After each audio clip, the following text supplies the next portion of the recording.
Good evening, everyone. We will. Whoa. Okay.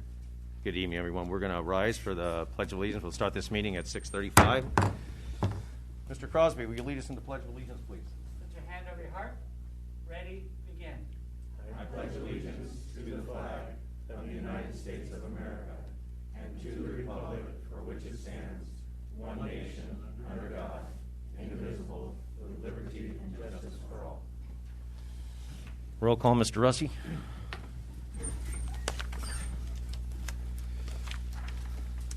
Councilmember Lau. Present. Councilmember Crosby. Here. Councilmember Carter. Present. Mayor Pro Tem Davis. Present. Mayor Hepburn. Present. We have a completion of military service. Is that correct, Mr. Russi? That is correct, Mr. Mayor.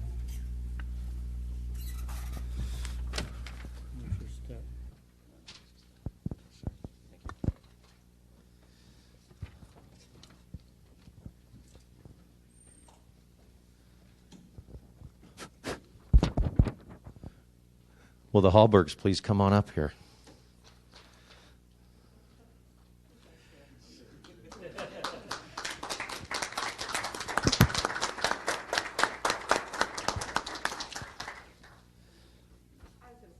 This is a military retirement ceremony for David C. Hallberg.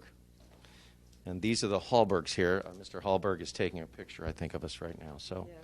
David Hallberg was born on January 28th, 1981 in Carmichael, California. He attended and graduated from Bonita High School. After high school in September of 1999, he enlisted in the Navy Delayed Entry Program and left for basic training to Great Lakes, Illinois. Upon completion of boot camp, he transferred to Hospital Corpsman A School and continued on to Field Medical Service School, where he graduated in October of 2000. Although this was just the beginning for David, it provided him the foundation for a long and successful career. During his career, David deployed to locations throughout the world. Some of the countries served include Japan, Iraq, Kuwait, Afghanistan, and West Africa. During these deployments, David served on support of Operation Iraqi Freedom, humanitarian efforts, and counterinsurgency efforts. Additionally, during his time in Afghanistan, he served as a sole medical provider at a remote forward operating base. Other notable times in David's career include being selected to be an instructor at the 1st Marine Division's Navy Education and Training, where he taught combat trauma management for new corpsmen deploying to Iraq and Afghanistan. He earned the highly coveted title of Independent Duty Corpsman from Navy Medicine Operational Training Command, Surface Warfare Medical Institute, and graduated with honors from Independent Duty Corpsman School in San Diego, California. Additionally, David received many personal awards, including 2 Navy Commendation Medals, the Joint Service Achievement Medal, 5 Achievement Medals, the Army Achievement Medal, Combat Action Ribbon, Humanitarian Service Medal, 7 Good Conduct Medals, 8 Sea Service Deployment Ribbons, and various unit awards. David can't be here with us tonight because, as a father, he currently resides in North Carolina. But here on his behalf are his parents and longtime resident of Laverne, Andrea and Roy Hallberg. Tonight we'll be presenting Andrea and Roy with David's military banner, which has proudly flown in Laverne for many, many years. Thank you for his service very much. The mic to you. Okay. First of all, I want to thank you for having the banner program. I would walk up and down D Street. You know, there's this banner, and I stand and pray and then move on. But I didn't know this at the time, but David, when he was a senior in high school at Bonita, there were military recruiters on campus. And David met with one and decided, hey, I'd like to go in the Navy. And the other thing he said, he told me right away, he said, I want to train to be a corpsman, which is in the medical field. He said, I don't want to hurt people, I want to help people. And the big word was he wanted to see the world. So after he graduated from high school that summer, that same recruiter picked him up at our house, and he took him to the airport, and he flew back to Great Lakes. And that's where the basic training happened. And then he went through his corpsman training. His first duty was at Camp Pendleton with the Marines. And they're the ones that gave him the nickname Doc Hallberg. Yep. And he really had not planned to make he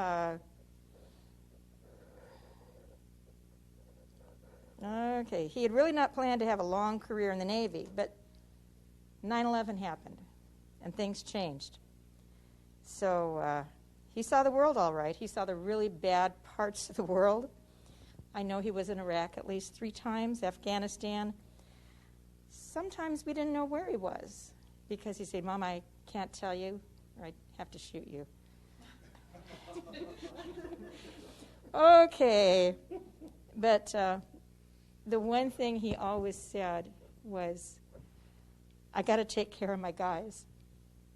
And that's what he did. And as you already mentioned, he took further training and became an independent duty corpsman because sometimes he was alone on a ship with the Marines, and the closest doctor was hours away, so he needed to provide treatment.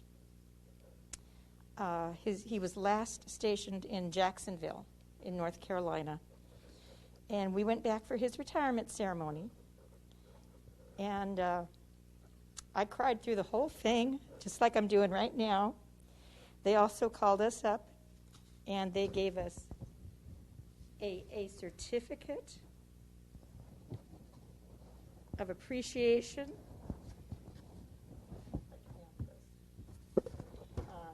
But to all who sees these greetings, to Andrea Hallberg, by the authority vested in me, it's my pleasure to express the grateful appreciation of the Navy for enduring the frequent and long separation from your son David as he served in the country. You see, he left you in order to ensure that you inherited a safer world and a surer peace. To those who say a single man can't make a difference, I say wrong. Your son did. He made the Navy stronger and kept our nation safe. With his service now complete, he's going to be able to spend more time with you. Of course, he's going to stay in North Carolina. They really, I know. But the Navy thanks you and your son for enduring these separations. And I really did take notes. So, as I said, I cried during the entire ceremony. And they are going to stay in North Carolina. They live off base in Swansboro, which population 3,000. It's about 15 minutes from Camp Lejeune. And right now, he's dad. That's what he's doing. He makes breakfast. He takes the kids to school. And, you know, he's I want to say he's recovering. He's recouping. I don't know. But, and yes, my sister-in-law, during the years, made me T-shirts, Doc Hallberg's mom. And people would say, what is that? And I go, it's a really long-running bad TV show. But, yeah. So, anyway, I'm Doc Hallberg's mom, and I'm proud. And thank you. You're welcome.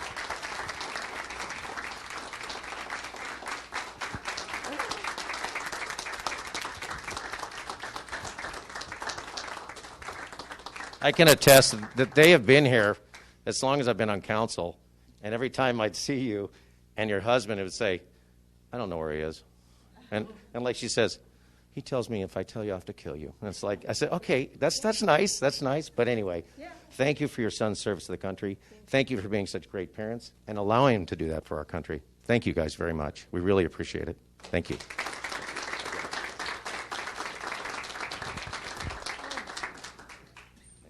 Thank you.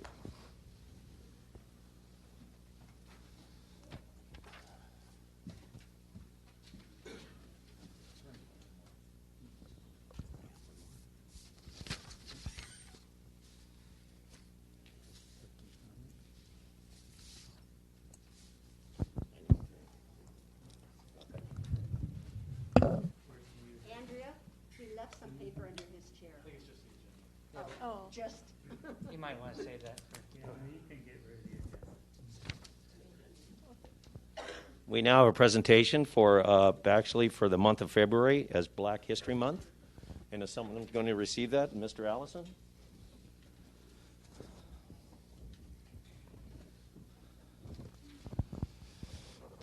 Evening. Good to see you too.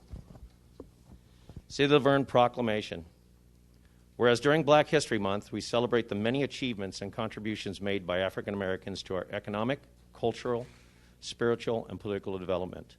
And whereas the theme for 2022 is Black Health and Wellness, which explores the legacy of not only black scholars and medical practitioners in Western medicine, but also other ways of knowing, birth workers, midwives, naturopaths, herbalists, throughout the life of African diaspora.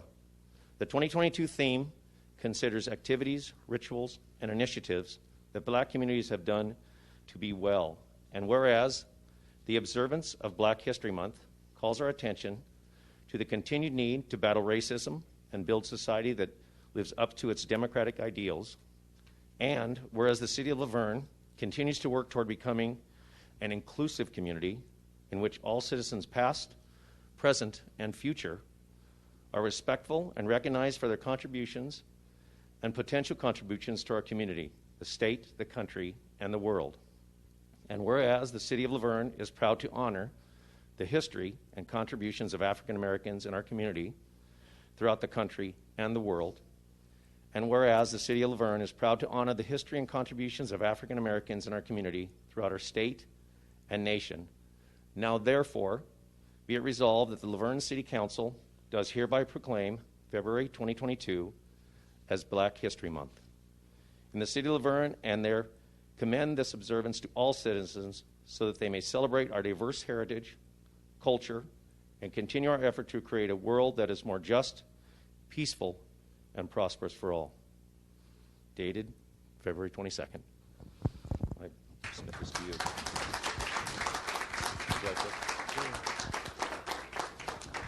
Good evening. I'm going to read, I'm sorry, I should have had some statements prepared, but I have the privilege of serving on several different boards in this city. And I not only know them to concern themselves with the powerful and wonderful elements of Black history, but many are celebrating them. And in fact, I'm proud of this city on multiple levels for this fact. It was the bravery of Rosa Parks in freeing the slaves. It was the audaciousness of Malcolm X and Dr. King, who worked to liberate black people. And it was the boldness of people like Shirley Chisholm, who normalized black faces in positions of power. But I also want to take a moment to recognize other people, right? Because Black history is not just about black people, it is American history. And there were abolitionists of all races who worked to redefine the trajectory that this country was on with regard to its black citizens. And so this city, I think, is doing quite a bit of that, and I recognize those efforts and the changes that we are making in society. As John Lewis say, we should continue to work to get in good trouble to make these changes. But at the same time, I want us to also recognize that it's not just black people who work tirelessly to change the course of American history with regard to black people, but we must credit all abolitionists of all races who've helped define what this history is and will become. This is all of our history. I take great pride in it, and I hope you will too. Thank you. Appreciate it. Thank you very much.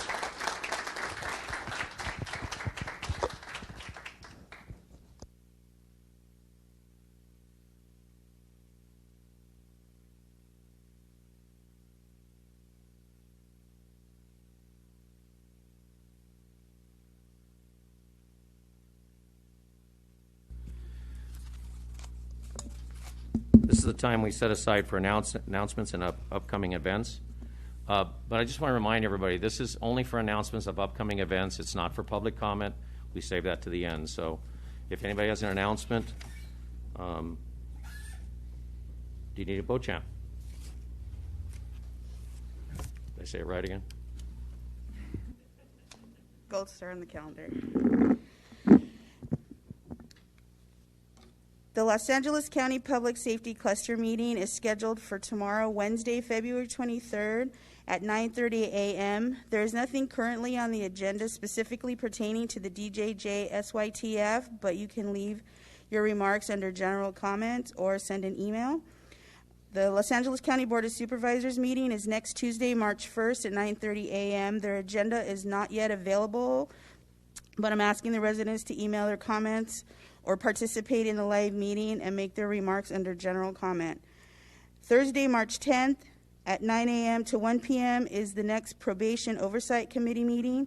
They too have not yet released their agenda, but I'm asking the residents to email or call and make the comments under general public comment.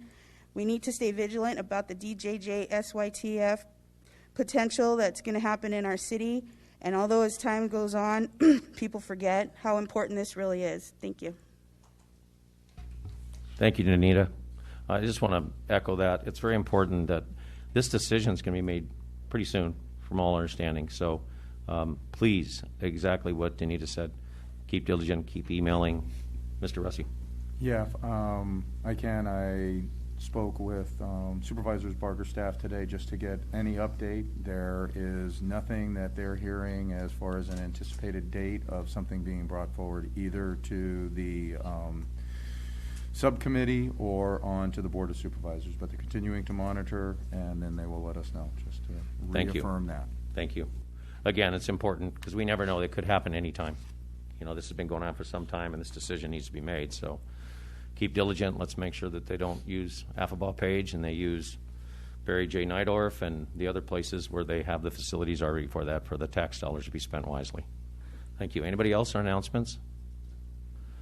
Mr. Allison.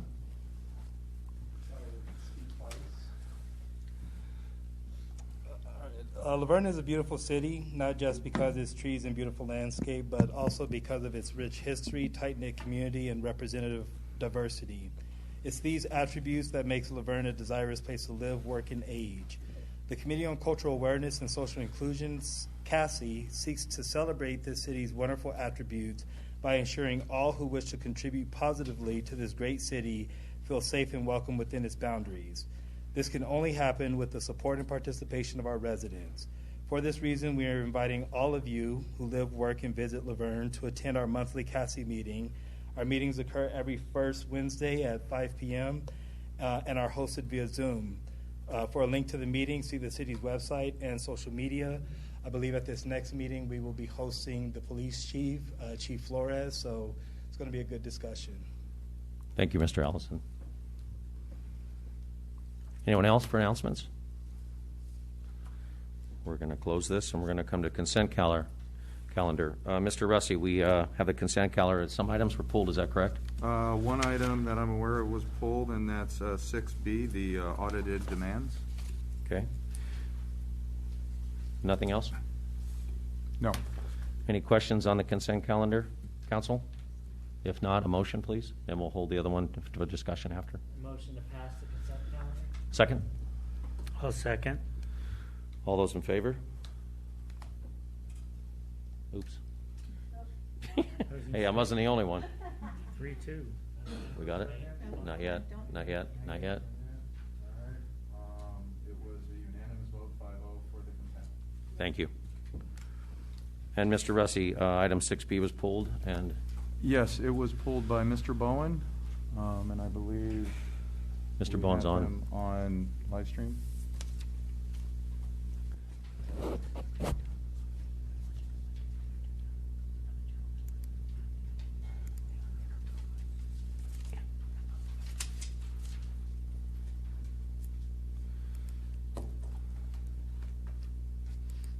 Good evening. I pulled 3 items, and I had asked for the information last Thursday, but that if I did not get the information by the end of today, if you would go ahead and pull it. So I had 3 items, and I hope you have them listed there. One was 3 checks, one to Aardvark, and I would assume you have the numbers in front of you. One was to DK Real Estate, the other was to Jones and Mayer, and there was an EFT to Rogers Anderson. and I assume, I didn't hear back, but I assume the Rogers Anderson is for the city audit. But I had questions about the others, and I asked for invoices in support of those three. That's it. Do you want to ask what your questions are?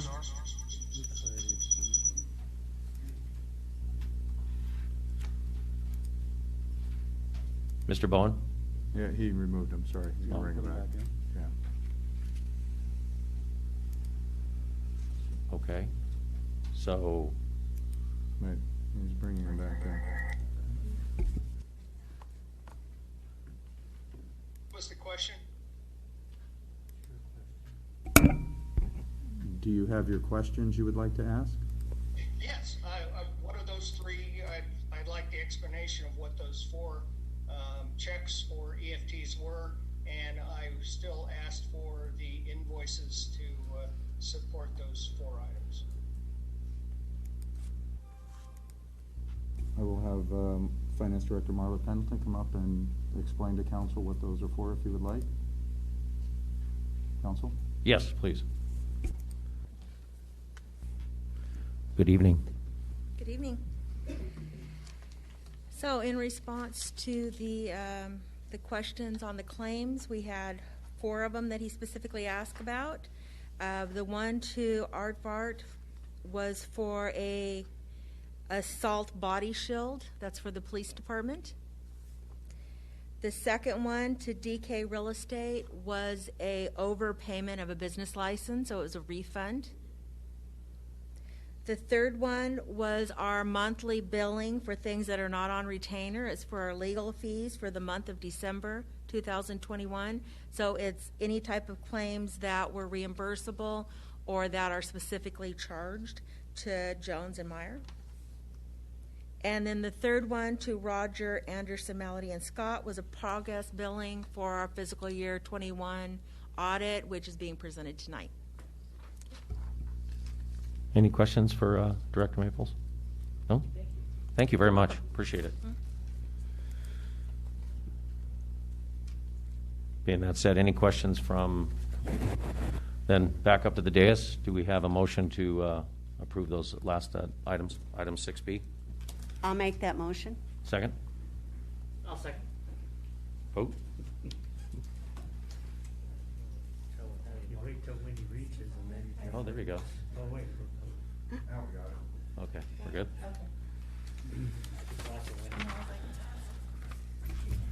We move to public hearings. Weed abatement protest hearing.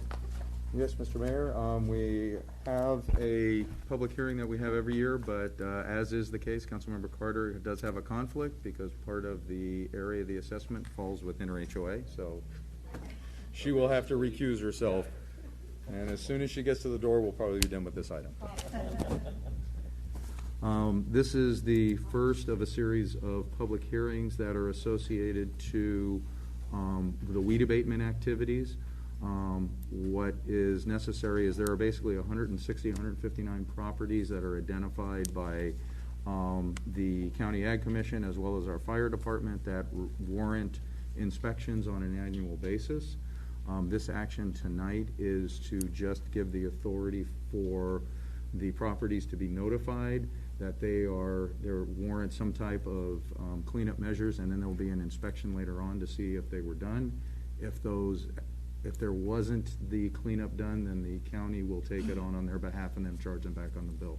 But this is simply to send out the notice notifying them. You took an action last meeting to set the public hearing. All of these residents were given the opportunity and notice to come to this meeting should they choose. With no questions for staff, I'm going to open up the public hearing. Anybody wish to speak on this matter? It's a very exciting matter, so we're going to hear lots of things about it. We do have a hand raised. Hand raised, we have Mr. Bowen.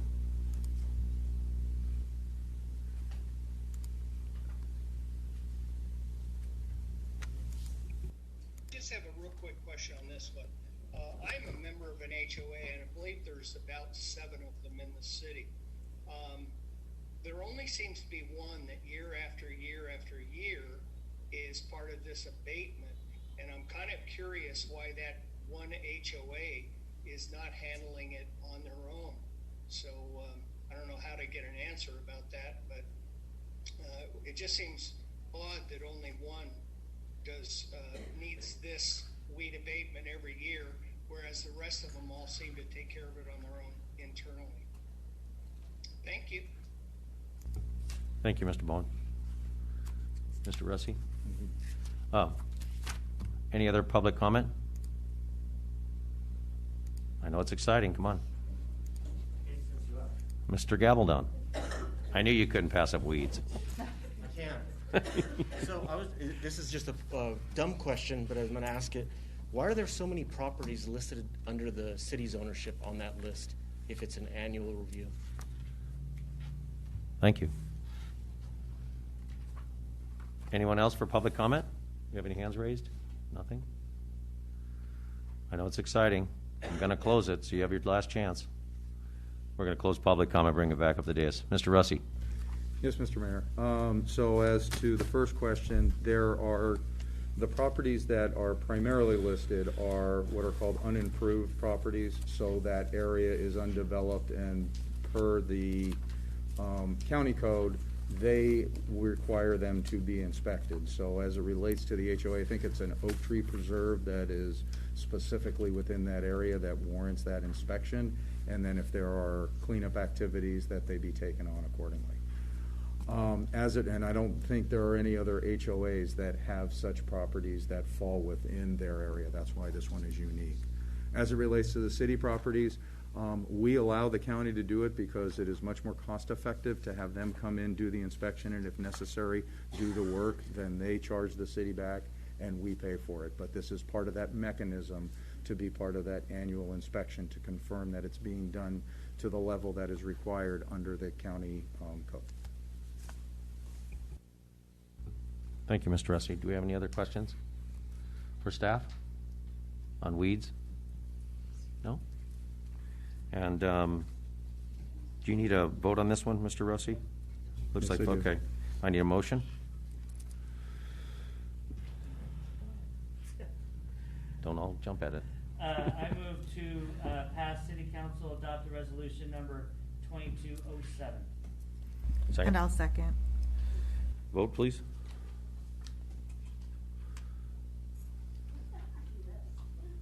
Boy, you were just waiting, weren't you?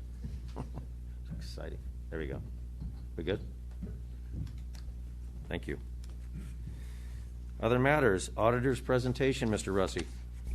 Yes, Mr. Mayor, I'll turn it over in a minute to the auditing firm that did your audit, but just for the benefit of the audience, every year as part of the closing of our books from the prior fiscal year, the city has to go through a series of audits. This is the comprehensive audit that is done of the entire body of work, I would say, of the prior year, confirming the fund balances, the activity that was going on, plus any tests that the auditor feels are necessary. As part of that, they submit their letter to you, or their CAFR report, which you all have before you. But in addition to that, we have them come and do a presentation so council can ask any questions that they may have. So with that, I will turn it over to Brad. I think you were going to take the lead on this. Is that correct? Okay, thank you. Good evening. Good evening, Mr. Mayor, members of the City Council. No problem. We'll catch up, no worries. It's nice to be with you tonight. I'm going to get it started. My name's Brad Welliber. I'm the engagement partner on your audit, and I'm joined today with my colleague, Brianna Schultz. She's the engagement manager for this audit, and we're happy to present to you the results of that. To just, spoiler alert, everything's good news, but we want to walk you through what we've done with the audit and the reports that we are providing, and then have any dialogue with you. So just to give a little background, this year was similar to the previous year in the way that we approached the audit, being that it was mostly done remotely because of the COVID situation. But thank you to staff who accommodated that and made it work for us. So lots of scanning and phone calls, Teams, Zoom, discussions like in that regard. But we were able to successfully complete our audit and gather all the evidence we need to present the opinions that we're going to show you tonight, which are all good, as well as do our internal control testing. And our audit was broken up into 2 phases. So we had an interim phase and a year-end phase. The interim, which happens in the summertime, that's where we primarily are looking at compliance and internal controls for designing our audit that we'll do later in the fall, for we look at after the year is closed, and then we can gather up the numbers. Part of that process is communicating with outside entities like banks, bond trustees, and you as the council. We sent letters to each of you as part of our customary part of the audit to solicit any feedback, since we don't get to see you face to face, since we're not on site, but soliciting that and see anything that you'd like us to look at. And we use all that information to design our internal control review and ultimately the audit procedures that we're going to be doing. That includes compliance, so we do an audit of the numbers, but also compliance with the city's policies. That includes things like your procurement policy, your investment policy, any certain policies and procedures related to financial reporting, like reconciliations and aggregation of data, things like that. And we're happy to report to you that all of those matters that we tested are all in line with what your policies are. We did not notice any deviations from the policy. We'll caveat that by saying, we don't test 100% of all the transactions. There's a lot of information going through this city on a daily, weekly, all year long basis, but our techniques are designed to, focus in on what we deem as higher risk areas, maybe higher value transactions or more unusual. We use data analytics tools to dive deep into disbursements of the city to help us identify any anomalies that we can follow up with. But all of those items did not yield anything that we need to communicate to you as like a deficiency in internal control, which is really good. That's saying that your team, even though you have turnover sometimes with like new people coming and going in the department, but they're continuing on the city's policies that are in place, and that's a good thing. So congratulations on that. We do have a presentation that we're going to go through here, and I'm going to turn it over to Brianna to walk you through that. Thank you. If we can just scroll forward a slide or two. Just going to briefly go over the responsibilities. Go ahead, next slide. Thank you. Of the city. So, the city's responsibilities being the finance department, management, is really to present the city's financial positions, the results of operations in conformity with GAAP, generally accepted accounting principles, adopting and following sound accounting policies, procedures, establishing and maintaining effective internal controls, which Brad mentioned we did test. And their job is to prevent and detect fraud. We will do, that's included in the scope of our audit, but our audit is not designed to find fraud. Next slide, please. Thank you.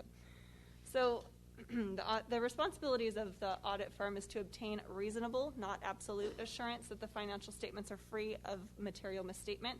So as Brad mentioned, we're examining all of these items on a test basis, not looking at 100% of the transactions by any means, but assessing the accounting principles used, reviewing those internal controls, and ultimately expressing an opinion on those statements. Next slide. Thank you.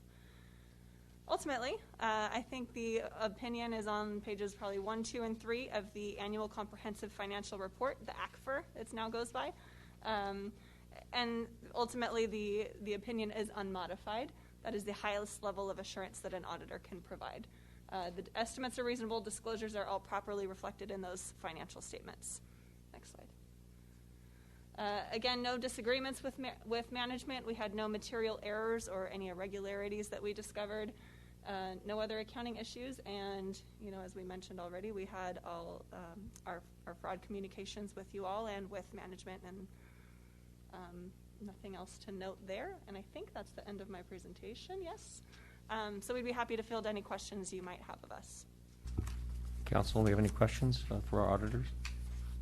I actually do. And you said it before that you don't audit 100%, but you pick random, and they're not predetermined that the city knows to give you. Correct? No. And our basis changes each year as well. Yeah. So it's always a surprise. That's always a question that comes up. Yeah. So I just want to make sure it's clear. Good question. Council, any other questions? We'll open up public comments. Do we have any public comment on this matter, on our audit?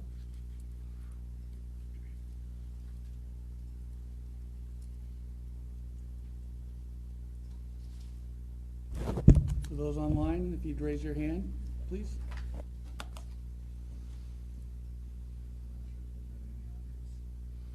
Anyone in the audience? You did such a fantastic job, see? They're just shocked. Squeaky clean. That's right. No hands raised?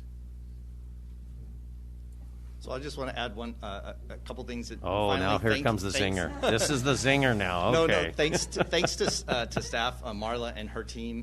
Being new this year, first time we worked with her in this city, and they really pushed through during the holidays. We finished this audit right at the end of the year during Christmas time, and they really wanted, and we wanted to get it done by then. We really appreciate that. Thank you, Marla and team, for really pushing that over the finish line to get that done in a timely manner. The city has a history of submitting your ACFR to the GFOA, which is the Government Finance Officers Association, for review of the report and then to receive an award. And they received that in previous years. And we do a review of that to help them make sure that they're going to, meet all the current standards and everything. They'll be submitting it again. We fully expect that they will qualify to receive that. And that's it's a big deal for people that are in the finance and accounting side, because it's validation by an outside source, a big agency, and they have other independent CPAs, usually outside the state, review those to make sure they're in conformity with all of the financial reporting standards. So it shows a level of excellence that the city is committed to in financial reporting and transparency to your constituents. Congratulations. So the gold medal, basically. I love that. Thank you. Mr. Davis. That was it. Thank you very much. We have no other public comment. We're going to close public comment. We're coming up with the days. Do we need to make a motion on this, or is this just a for information? Receive and file. Thank you. So you don't need to really take an action on it. It was more just for information purposes. But if I can, I would also like to compliment Marla, as well as Mark Alvarado, as well as Christy Lopez. As council is aware, we went through the transition from an interim director to a full-time director right in the midst of this. And so it was challenging, but we were able to get it done. And I want to thank you for the work and helping to move that forward. So thank you all very much. Thank you. Thank you guys for a great job during the holidays and COVID and everything else. It wasn't that easy, so add that to the top of the mix. But thank you all very much. We do appreciate it. Thank you. Thank you. Let's see. Okay, public comments and oral communications. Oh, wait. Just kidding. She was complaining of being last. It's like, I'm just going to pass her by. Item B, American Recovery Plan Act. Mr. Russi. Yes, Mr. Mayor, thank you. I am pleased to bring forward to you the first official use of the ARPA money. I know back in December we outlined broadly some ideas of how staff proposed we could make use of the money. And as I said back then, we would bring back the specifics of programs as we were refining them. This is the first of those programs that we're bringing back, and I think it's the most appropriate one to have prioritized that way.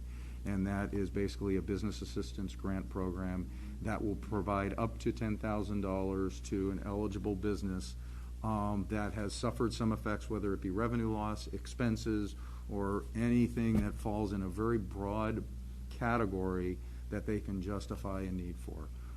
We are very excited to make these funds available, and we're I am pleased that we are able to partner with ULV Small Business Development Center as well as the Chamber of Commerce to do the administrative side of this.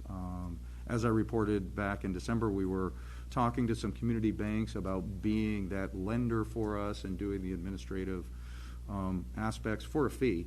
But once Leah had sat down and looked at what the requirement was going to be, she came back and said, I'd rather see more of that money be able to be made available to the businesses than to be put into an administrative arm of an outside entity. So she and Sean came back with a proposal which is listed in here as them doing the full administrative lift, everything from the advertising to processing the applications to helping to facilitate the businesses to fill them out, and then doing the monitoring afterwards. The city's responsibility would be to confirm that the applications meet with the criteria that are outlined, and then to actually issue the checks. And then the follow-up, if we have reporting back to the federal government back out in 2026 or whatever that period of time is. But other than that, it's really those two entities that are going to take that on. And their contract for doing that is $70,000 between the two of them. So I'm very impressed and pleased to be able to include that in here. I'm not going to go through the entire criteria that's listed here, but essentially every business that has 1 to 25 employees outside of real estate related businesses, or so anything with a landlord attached to it, or short-term rentals would not be eligible. But if it's a bricks and mortar business, they are eligible to apply. They must have experienced either a mandatory shutdown or had some substantial changes in their business operation. I think we can all agree that's not going to be a high hurdle to get over to justify that. If they, as the council knows, we did have a program that we put together through CDBG in 2020, early on in COVID. If they were a recipient of that, they would have to have completed that application reporting requirements. So that will be a condition of this. The expenses, if they're to do request a reimbursement for revenues lost, they have to show the justification either for the calendar year of 2020 or 2021 as the difference to 2019. Additionally, if it were expenses, it can be expenses that they've already incurred or expenses that they anticipate to incur as a way to mitigate as they moved out of COVID. The only string attached on the other side is that if the business had been reimbursed under another government program, whether it be under our COVID program, under CARES Act, or some other aspect, they wouldn't be able to double dip on it because they already technically received that. But there's a lot of opportunity out there, and we work closely with Leah to make sure that the boundaries that we put on this still opened it enough for opportunity for businesses to come in and receive this funding. So we're excited to be able to put this out there. I will say that we didn't get the success rate that we hoped for under the CDBG program. I think we can recognize that, but I think the distinction there was the reporting requirements, and that because it was under CDBG, we were very limited in how we could justify making that money available, and it essentially had to fall within a payroll replacement or holding on to employees.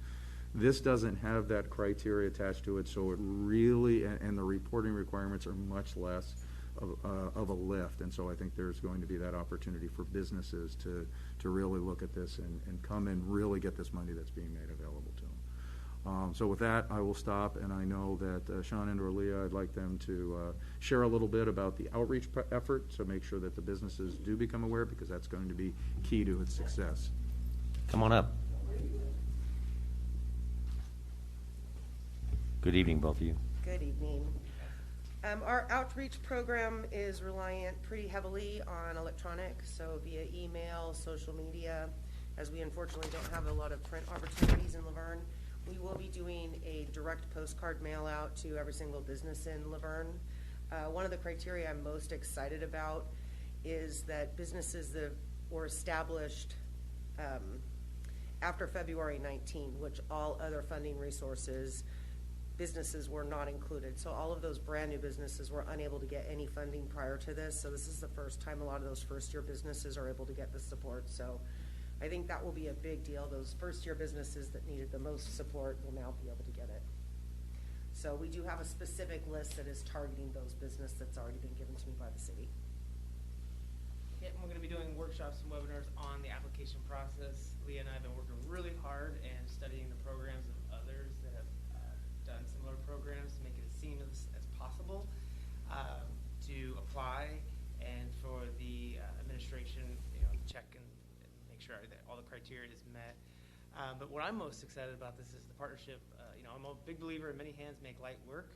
We have a great partnership here with the city, with the university, the chamber, and the Small Business Development Center that I think will grow and foster beyond this program, to be quite honest. But put a lot of legwork in.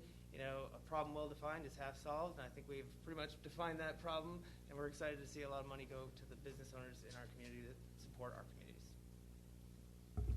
Thank you very much. Council, any questions? Please. I have a question. Mr. Russi, I know you mentioned that expenses that were covered through any other programs would be excluded or would not be able to be you wouldn't be able to count twice. But is there any order of precedence that businesses have to be aware of? So like, would they have had to try for other money, or does it not matter? That's really irrelevant. If they just didn't have, it's not connected to any other resource, that's fine. Okay, we want as many applications to come in as possible. Good, because I know some of the holdup previously, as you mentioned, was the difficulty in some of the compliance components or how you meet those criteria. So I'm excited to hear that this is going to hopefully be easier for people to be able to bolster their businesses, especially in this time, and hopefully coming out of the pandemic. So thank you. Councilman Carter? Yes. Yeah, and to piggyback on that also, is I worry about when you said that it wasn't as successful before when we were trying to give out the monies. But I kind of feel that we did not maybe have a good way to reach out to enough businesses. But what I was wondering with this, it's not only chamber members, right, that you're going to reach out to, it's all businesses in the city? Correct. Okay, good. And you know, there's some businesses that just don't do social media. You know, I mean, you know, the small businesses. And, you know, to be frank, I'm going to say the dairy on White Avenue. They are really struggling right now with the Gold Line construction going on. That I really would like for someone to reach out to them personally. I was talking to the owner about the, you know, what we were moving forward towards. So he said, okay, just let me know what I need to do. So, you know, I'm willing to help too, all of us, whatever you need from us, okay? We will definitely be asking you to post on your social media. Okay. And those businesses that are not you know, electronically savvy, Yeah. will be getting a direct mail postcard. Good. Every business in the city will receive a postcard with the information. Okay, thank you. I have a question. Mr. Rusty, you said that maybe I heard wrong too. So that they had to file before with the CBDG prior, or do they not have to? No, they didn't necessarily have to file, but if they did and they have an outstanding application, we're a little challenged with getting the reporting piece done, so we want that, if they have that, they would have to complete that application before they receive these funds, so it would be a condition. And I understand about the double dipping, you can't get, if you had one, but what if this funds were more than maybe they received from the prior one? Would they be able to split the difference? They'd be able to make up the difference. So if they, let's say their loss of revenue was $30,000 and they only got 20, they could justify the other 10 being picked up in this. So because they technically didn't get that extra amount. I just want to make sure that so people knew, even if they did get something, if it was still more of a loss, then they could still try to apply for something. Go back. So. Go ahead. And then can I just ask a clarification question? I wanted to be sure I heard you correctly as well. It's for losses in revenue, but also can they recover? So an example I'm thinking is if a restaurant invested in heaters, you know, that expense would count. It's an improvement, and so that they could submit that as reimbursement. Yeah, there are two. So the easy path is loss of revenue, obviously, but then there's also expenses. So it doesn't take one to qualify for the other. It's just two different opportunities, and you can do a blended application. So if you had $5,000 in loss and $5,000 in expenditures, that's fine too. Okay, great. Wait. Do public comment. Thank you guys very much. You might have a few more questions here. We're going to go to public comment. I'd like to go to public comment here, Mr. Gabaldon.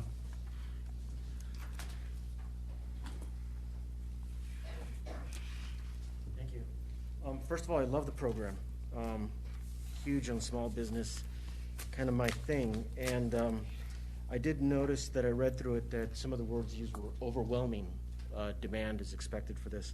So considering some of the issues with the first program, I am excited to learn more about how the overwhelming will be achieved and potentially how it is that the grant money can be reduced potentially to reach to more businesses. Because I believe in the chamber, I think you list nearly 1,000 businesses in Laverne that are in the chamber's listing. So that tells me that we're only going to reach potentially 10% of those businesses at $10,000 grants. So $5,000 goes to 20%. So I think to be more inclusive and to ensure that everybody has a better opportunity, I think that amount should be considered in potentially phases, where maybe there's a first grant opportunity for $5,000, see how it goes, see how much money's left over in the piggy bank, and then based on need, that you make a second go round. Additionally, the use of revenue is it's misleading. I think that it should be based on actual impact to the business relative to their profitability. So I think that should be considered. Somebody loses $10,000 in revenue doesn't mean they lost $10,000. So I think based on the need and the true purpose and spirit of this opportunity, that should be considered. Additionally, I noticed that there was language in there about it's going to be on a first come, first serve. I think that you should consider that not to be your approach, that you should consider an application period window that allows people to apply with sufficient time under this notice, that you get as many in the bucket as you can look at, and then consider the weight of the overall community of businesses and make sure the money goes to the best places. And then as it relates to the double dipping, question is, does this apply to PPP money under first or second draws under the CARES Act? So if that's money that they receive, they can't get part of this. I just wanted that clarification. Thank you. Thank you, Mr. Galdon.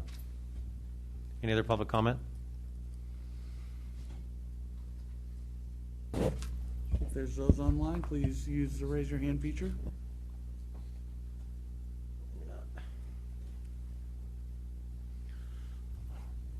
Kicking something underneath there.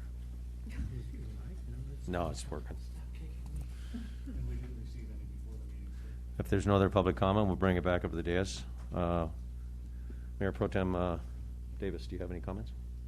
If I may just answer the one question. Oh, the I'm other sorry. are Yes, kind please. of policy issues for council, of course. But yes, if they received a PPP and it was for any of these expenditures or revenue loss, they would not be able to use those same. Doesn't mean they can't apply for under other categories, but whatever they use those funds to mitigate, they couldn't use these funds. Or if they spend more on PPE than they actually received, Right. they could as well. Yes.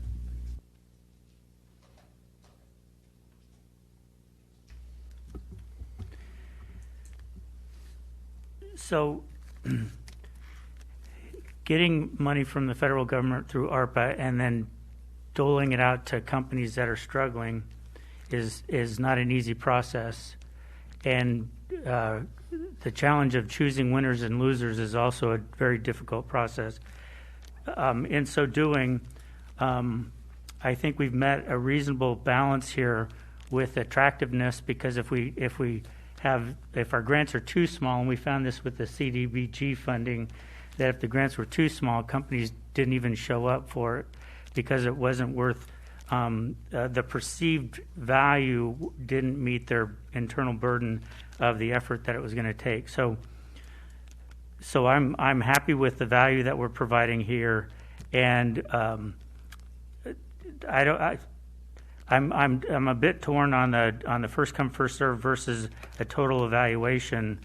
However, I think that encouraging people to show up is often a good thing, and so I think if we can encourage people to come forward by saying, if you're the first one in line, then you're the first one to be considered, rather than saying, if you're the first one in line, you have to wait the longest to figure out whether you're going to get anything. So I think this is a good move forward. I don't believe this is going to be the one and only time we're doing what we can for our community. I think we'll continue to work for our community. So I would like to see this program that we have, and I'm thrilled that we have local people running it rather than having to hope that people from a far distance can go, because I like to see our community help itself. I'm interested in supporting this program to see if it isn't truly an overwhelmingly successful program. I'd like to have the challenge of figuring out what we do next. Thank you.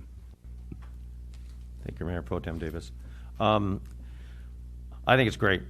I really do, because this last round, even though the CDBG money was tough because of the fact, the criteria, we had a heck of a time, because a lot of people don't want to give their personal information. Me being a small business, I did go through the PPP and all the different, it's every personal information that you have in your life, and you have to basically give it up. Nothing's sacred. So, but I think that you guys did a great job. I like how fluid it is. I think it's going to be a plug and play, and the criteria is going to be easily matched. Like I say, the CDBG, even though we had to go to a second and give a second round, this is so much easier than that. So much easier than that. And it doesn't have any of the criteria that the other one had. Mr. Gavaldon brought up a very good point, though. The $10,000, I had a conversation earlier today with City Manager Russi regarding maybe a more of amount, but the $10,000 amount, how was that brought up? Just the $10,000 amount?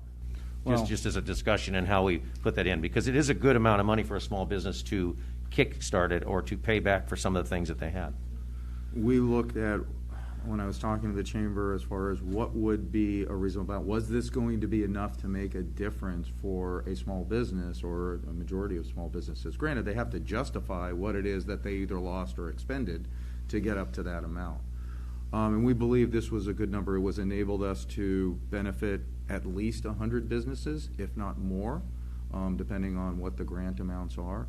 So we felt that was a good start. To go, some communities are going to 25,000. We felt that was too large of a push and help, frankly, less businesses. So this was kind of that middle ground and made it a value that was going to make a difference in a business's ability to continue operating. So basically, you think that the $10,000 amount will be that magic number where people say, hey, the $5,000 is good. $10,000 is a lot better for a small business. So I guess that would be the sake on that one. Also, I do have a concern, and Mr. Davis talked about it and Mr. Gavaldon regarding the process of how you screen these applicants. I think it is very important. It's a very good point, because there are some businesses that are extremely struggling right now that may have a different need than others. And if they put this whole thing, like the opening period you put in, there's 200 applications, you're going to sift through those applications and look at the need and the one. Is that correct? Or is it just... Date and timestamp and completion. First come, first served. But you're only going to take 100? No, we'll take applications until we run out of money. Okay. So we'll take the first 100, we'll get the first consider. If they all get accepted and approved and they're all $10,000, then it'll be the first 100. But if not, then the next one after that would be eligible for some amount of money until we use up the $1 million in that way. I think it's going to be fast, personally, but I would like to, double check those to make sure that the people that you have are definitely warranted of it. And then you're going to go through the next and you're going to see another one anyway, because you're going to have a lot of applications, so I think it's great. And I like the partnership between ULB and Leah. You do an unbelievable job, and I really do appreciate that. And ULV does a fantastic job too. So this partnership, not only does it save us money, but we're putting money back in our own community, which is even better. So I really like that. So I think there's really nothing negative about this, and I think as we go, if other sources of money come up, we can spur this again down the road, and hopefully this gets used up real fast, and we just keep going. Because the partnership with our businesses and our community is hand in hand, especially during the pandemic. It was so important that our businesses survived. As you know, Leah, all of us worked hard. Council, city, all of you guys worked really hard to make sure we didn't lose many businesses. But there are some still that are struggling that we need some help, and this will really definitely give them that help. So thank you. Yes? I have another. Go ahead. I like Joe's idea about having it so that we have a time frame, application period that they apply for. I don't like the idea of it being a race. Geez, I was too busy with my work. I didn't have time to get the application in within that first time period. But if we have an application period, they know they have, say, 2 weeks, let's say, and that they have to get all their paperwork together, get everything together. They could be on vacation. They could have other obligations, family obligations. I would just like to understand, why did we propose doing just first come, first serve? Or can it be, successfully changed so that we could make an open period and have an application time frame? I think Leah's shaking her head over there. Define the criteria, Robin. Oh, criteria for what? For evaluating the requests. That's the challenge. The challenge is to define the criteria for reviewing the 100 or more contracts to see which one's most worthy. Mm. Well, she's also talking about the time. What kind of time frame? Where's that window? You're going to say you're going to get 100 applications and close it? I think as council, it's incumbent upon us to encourage those that are struggling the most to get there fast and start putting their package together. And, finally. And I agree with the first come first serve because of, these might be the neediest people when they push it first. And I know Leah, I was speaking to her prior to this, she's gone out and seen what works at other places and pulled the best practices for this. And because of that research and going out and seeing what other cities and other entities have done is what she brought to here for us today as well. They've done their homework. Sean, and this is your bag too, so I mean, you're totally invested in this with what your position is at the university. So we'll monitor it closely, but it's important that we get this money out to our businesses that need it. With that, Mr. Russell, you got anything? Go ahead and push that button. There we go. Wow. Unless there are other questions, I will take a recommendation on the 4 listed actions that are here. We can do it all at once, right? Yes. Okay, so I move that the City Council take the following actions. Approve the Business Assistance Program as outlined in the attached and authorize staff to execute the agreements for administration of the program to be coordinated jointly by the Laverne Chamber of Commerce and SBDC, and authorize the use of $1.07 million of the city's ARPA allocation to fund the grants and costs for administration of the program, and authorize the finance director to issue grants to businesses as approved under the criteria. And I'll second that. I want to thank Director Scheer, Community Development Department, too. This is part of their deal, and I really do appreciate your efforts. I know Candace Bocock's been doing it also, and you guys have done a bang-up job. A lot of work. I know it's a lot of stuff, but we've got great people involved in this. It's going to be very successful. With that, vote, please. Oh, don't say that. 4-1. I've seen it before. We're good. Thank you. Thank you, everybody. Appreciate that. Well, and I also want to join you in your comments because while we focused on finance and these 2 wonderful people, it does take an entire city operation to make all this work. So I want to thank everybody, those in the room and those who help support those in the room and helping to make this program an outstanding success. I hope for the best. Thank you. And it wouldn't happen if we didn't have a successful Chamber of Commerce. You guys do a great job. Thank you very much. Seriously, thank you. Thank you. With that, we move on to public comments and communications. We have Danita Beauchamp. Thank you, guys.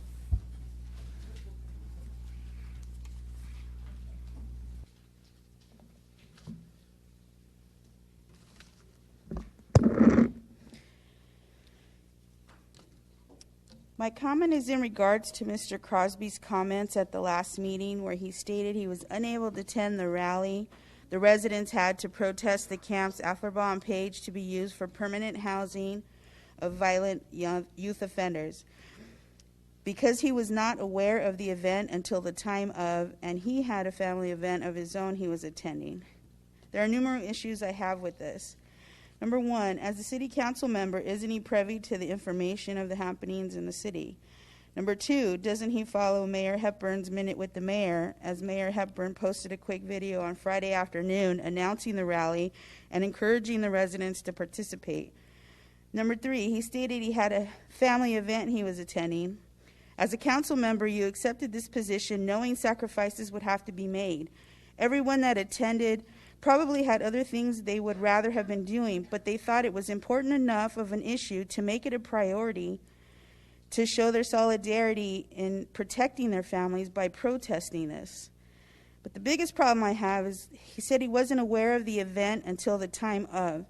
How many residents experienced this same situation when the city decided to use social media as their way of notifying residents of something of great importance, such as district voting?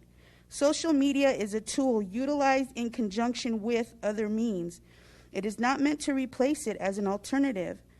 You just had Laverne Chamber of Commerce and ULV talk about they're going to send out postcards to every single business in the city.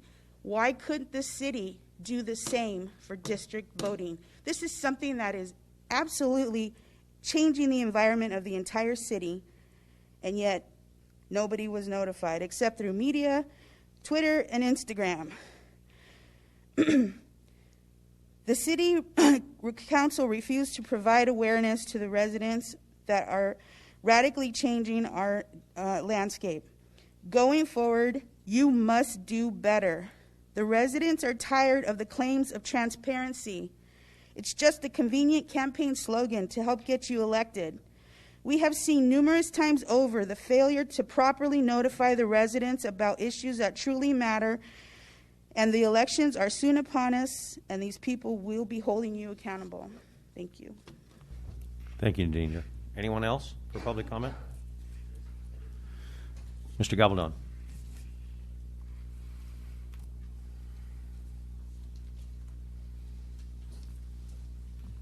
Just real quickly, want to say congratulations, Bob, and the finance team for the outcome of the audit. I know it's a big deal and it's a lot of work, and I know that you guys were up against a lot of stuff, and trying to do that through scanning and stuff is a nightmare, so congratulations on that outcome. I want to say thank you to Eric and his team, Candace in particular, for a lot of the help that she's provided me personally over the last couple of weeks with a opportunity that I'm trying to overcome in the city. So thank you for her help and the rest of the team's help.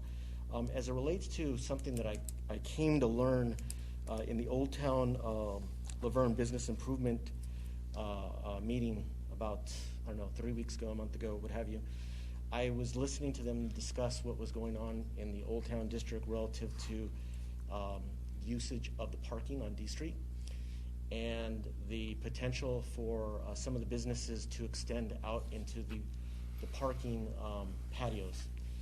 And I have no problem with it. The city needs to look for every way to support our businesses, in particular the Old Town. That has to be something that we anchor our community around. It's part of the fabric.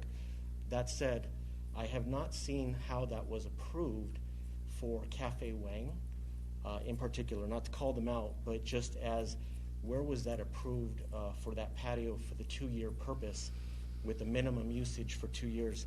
My concern with that is that the city should develop a policy that says what it is we're going to be willing to do for whatever period of time we're willing to do it, so that we do not have a cycle of businesses that come into the equation at some point that say, hey, they got it, no, I want my 2 years, and I want my 2 years. Potentially into the 2 years, somebody comes at the end and we're sitting with these patios taking up the valuable spaces that the city knows are already at a premium and can't control the usage based on either the employees, the school, whatever, and now we're gonna have a haphazard way of doing business in that area. So I would ask you to consider developing a good policy that's fair to everybody, that provides a timeline for when it is that they can start and stop with that program. Thank you. Any other public comment? Jerry, we have a raised hand. Mr. Bowen.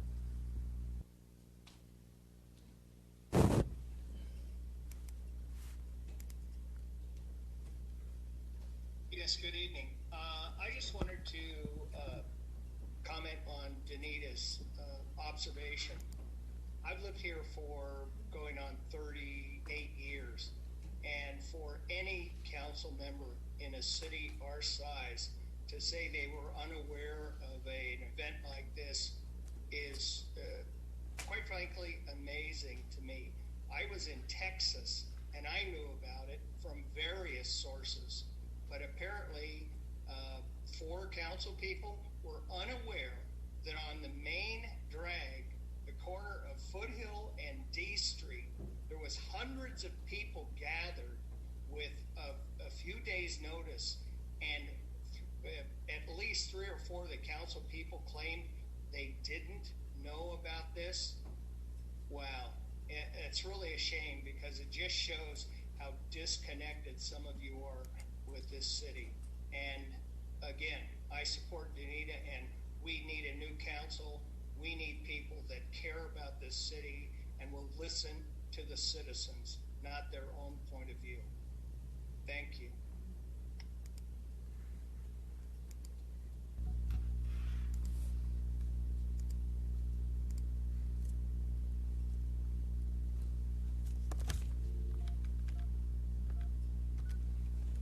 Anybody else on public comment in the audience? We're going to go ahead and close public comment and come up to the dais. Did you want to answer that? I don't know if Eric has anything to answer I'm sorry. at this point. Otherwise, I don't want to put him on the spot. I can certainly have him connect with Joe afterwards, and because we do have a process. It's not a structured policy, but we did have a process that we went through. Yeah, let him answer. Thank you. Director Scheer. So the patio was approved technically by an encroachment permit through the Public Works Department, and that permit's only good until the annual insurance policy that's provided expires. So really, it's an annual permit by year by year. The Old Town Laverne Business Improvement District had indicated they would be supportive of a 2-year period for a more permanent patio that the business owner is working with the planning department to design and get permits for, to build out a more permanent type looking facility like you see in surrounding communities. But the Public Works Department will still have to grant an encroachment permit on an annual basis, basically, for that to continue. So at any point, we feel that it's no longer supported to allow businesses. By the way, no other businesses have expressed any interest whatsoever to extending into the parking spaces since we reopened the D Street back last summer. And so it's really an annual basis, and so I think that's the way that could be controlled. Thank you, Director Scheer. And the only thing I'll add to that is council remembers going back when we were first coming out of the restrictions, and outdoor-only council had given direction for staff to accommodate these requests, especially on D Street, to the extent that the Downtown Improvement District was comfortable with it. So that's the process we followed. Well, just a comment, if I may, just it was the survival of the businesses is what we were looking at, and I think, and so the details, though, as Director Scheer had stated, but our concern was we need to all survive, no matter how we do it, but thank you. No more public comment. We'll come up to the dais.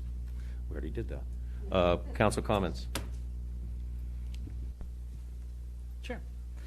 I just want to say voting and elections are upon us, and that the districts that are open are districts 1, 3, and 4.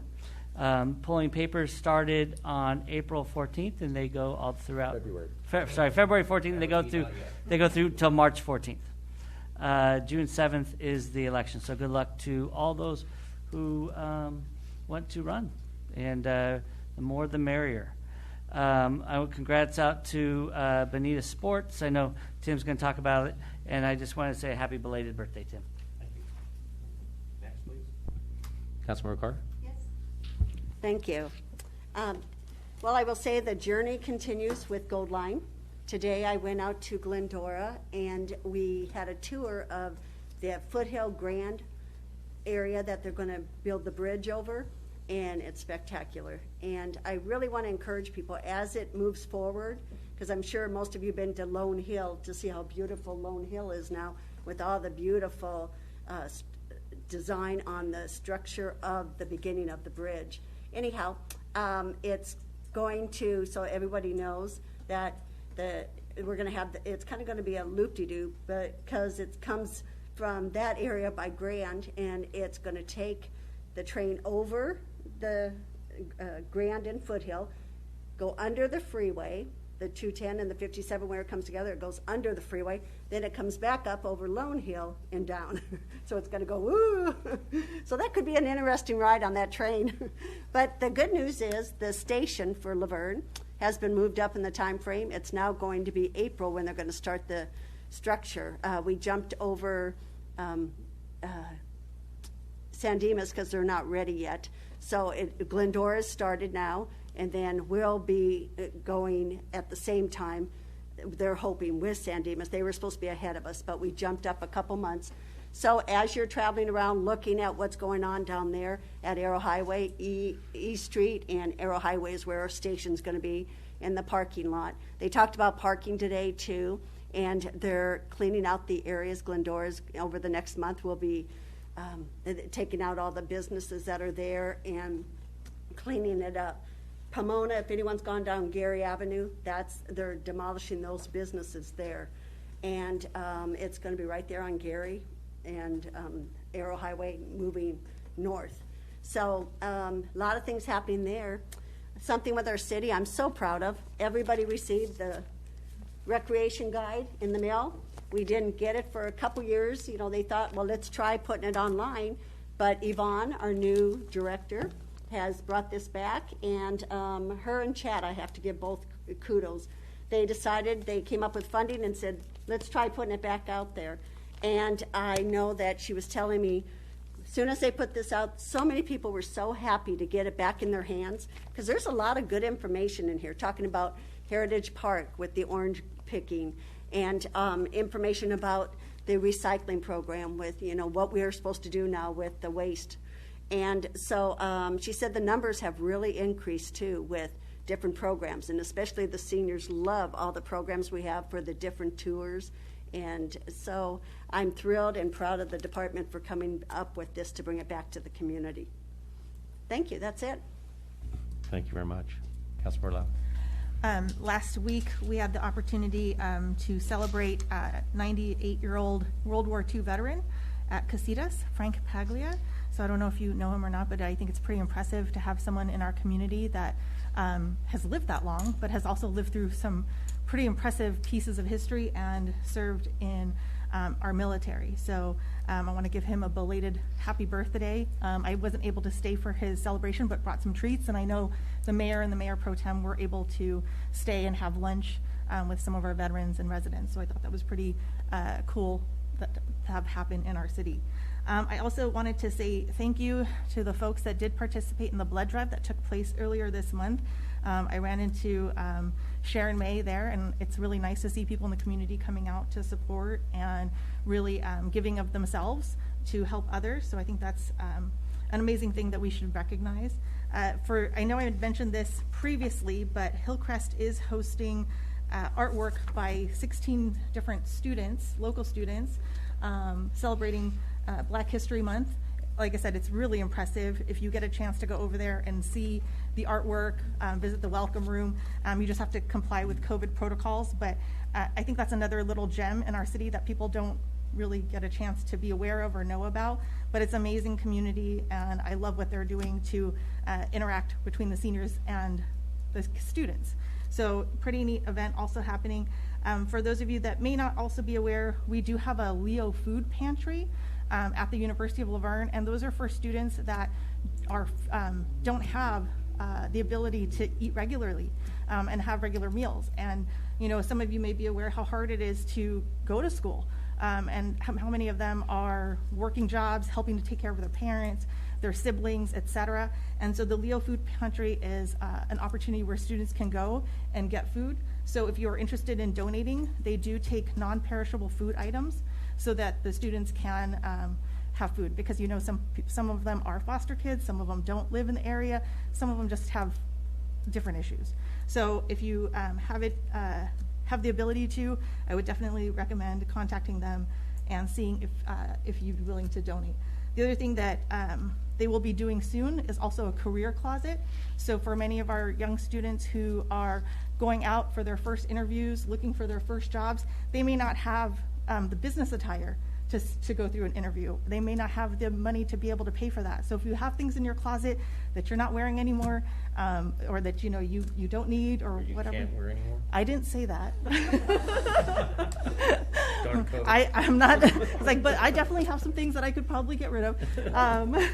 But you know, if you're looking for some place to donate, please think about that too, because sometimes we forget that you know our young people, in order to get a leg up, just need that a little bit of help, a little bit of push. So please take that into consideration. And I know Leah has left and Sean has left, but I wanted to say thank you to all their hard work for what they're going to be doing, helping our small businesses. And I want to give thanks to Marla and her finance team for everything that helps to keep us financially sound.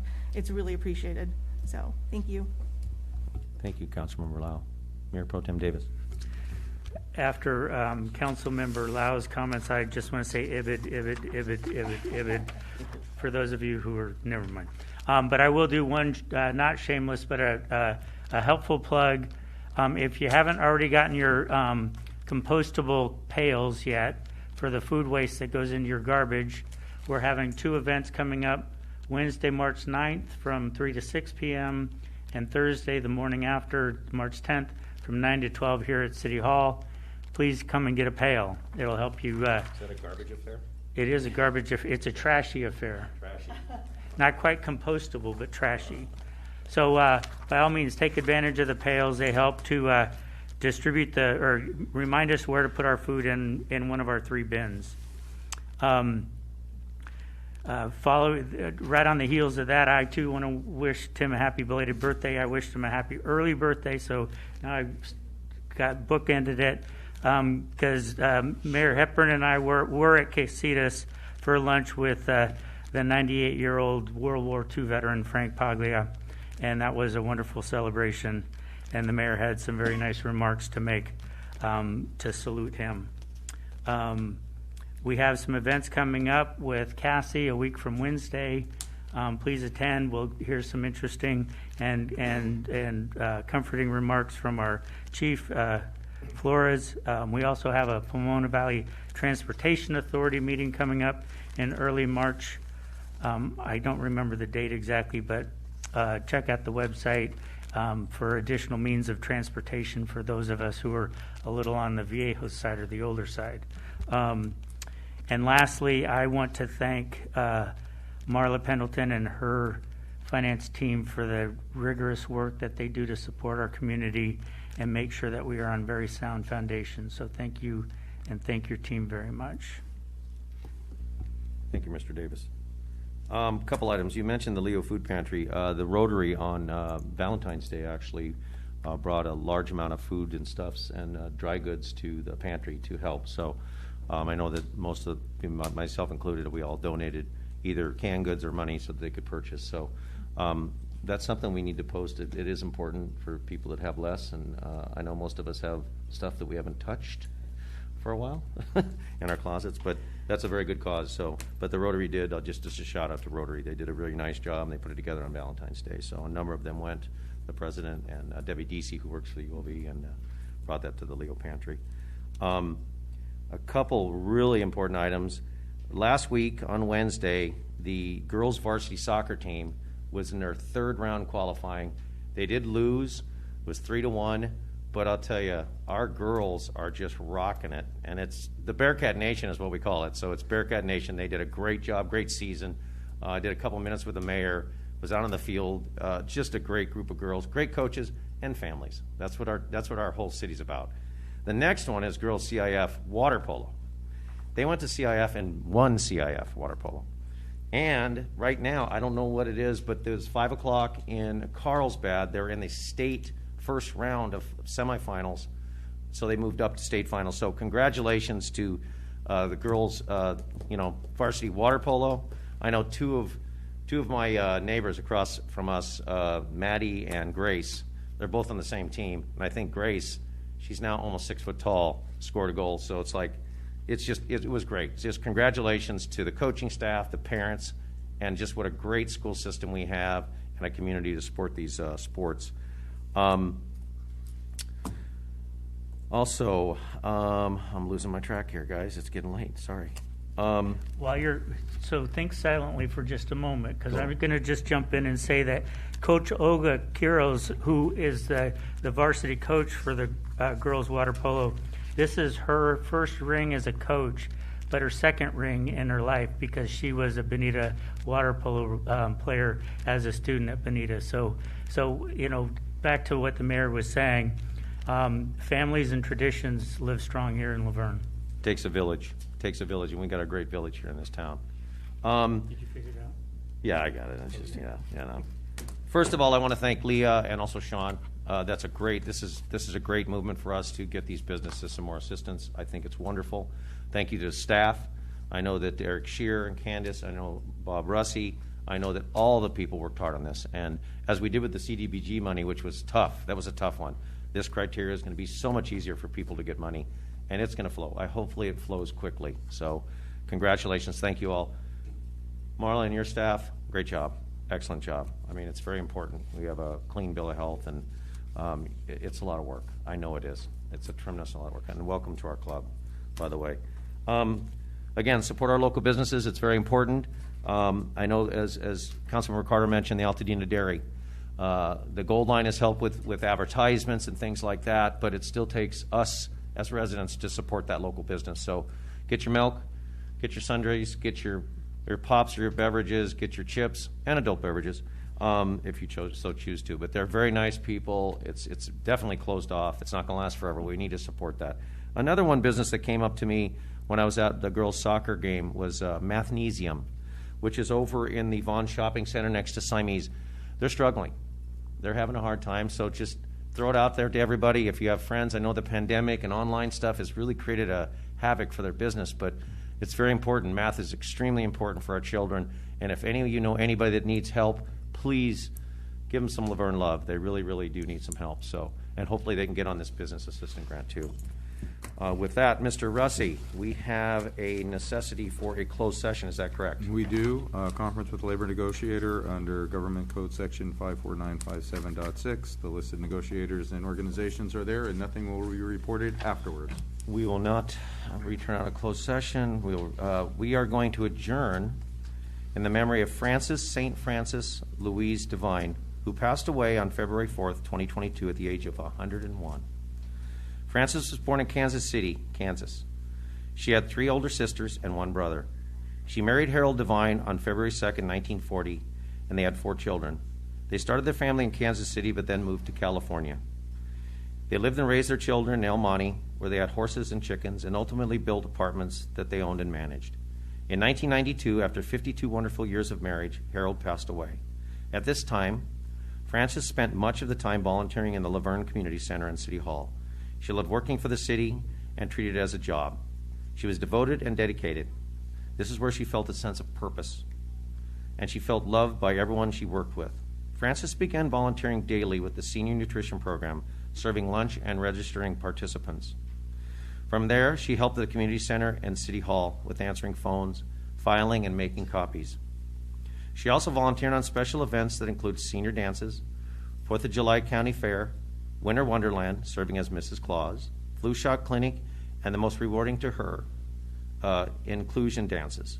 If the city needed help, Frances, or St. Francis as they call them, as we commonly refer to her, as her without hesitation. Over the past 2 years, Frances missed being at the center, but loved to tell stories about all of her experiences. She had many fond memories, but 2 of the most important were when she named Volunteer of the Year and honored with being the Grand Marshal of the 4th of July Parade. She lived a very full, happy life. She is known for saying what was on her mind, for being strong, and for entertaining sense of humor. She was loved and will be missed. The City Council will meet at an adjourned meeting on Monday, February 28, 2022 at 6:30 p.m. for a City Council session on fire operations and county services review. And there will be an adjourned meeting on Monday, March 7th. Pay attention, everybody. March 7th, 2022 at 5 p.m. for a City Council study session on SB 9. The next regular scheduled meeting of Laverne City Council is scheduled for Monday, March 7th, 2022. We'll have beer and wine. Oh, wait, I'm sorry, that's not in there. At 6:30 p.m. We will recess into closed session at 8:02 p.m. Thank you, everybody. I did it. Hey, you got an A for that. Whew. Well, it's almost 2 years. Yeah. Hey, they lost 4-3. Oh, did they? Who'd they lose to?